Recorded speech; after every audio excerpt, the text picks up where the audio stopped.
In today's video, I'm going to teach you how to navigate QuickBooks and manage your bills with ease, specifically focusing on how to efficiently add and create bills within the platform. This is an essential task for maintaining accurate financial records and ensuring that your business operates smoothly. To get started, go ahead and open your browser and head over to the QuickBooks homepage. Once there, you'll notice a variety of options that cater to different financial needs, but today we'll focus on the Bills section.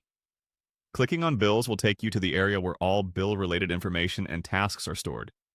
This is the hub for handling all your vendor obligations, so familiarizing yourself with this section is key to managing your finances effectively.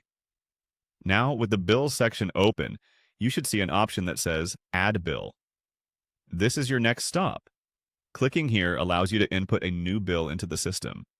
It opens a form where you can start entering details about the bill you wish to add. Make sure you have all the relevant information at hand before you proceed to the next steps. Once you've clicked Add Bill, look for the Create Bill option. This is where you actively start constructing the bill entry. It's important to fill in all fields accurately to avoid any issues later on when auditing or making payments. After clicking on Create Bill, you'll be prompted to select a vendor.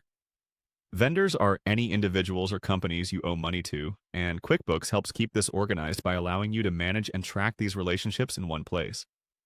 After selecting your vendor, take a moment to verify or update the mailing address. This ensures that all correspondence is accurate and directed to the right place. It's a simple step but critical for maintaining clear and reliable communication channels. Next up, you'll want to click on Terms. This section is where you specify the payment terms agreed upon with your vendor. Whether it's net 30, net 60, or any specific conditions, entering the correct terms helps in tracking when payments should be made.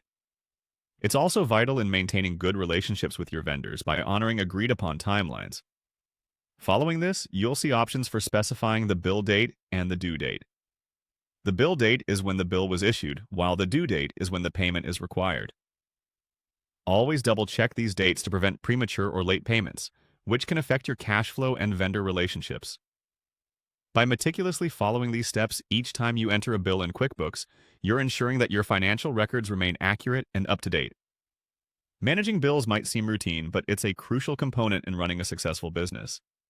If you have any questions, leave them down below and I'll do my best to help. Thank you for watching, and I hope this guide makes your time with QuickBooks even more productive.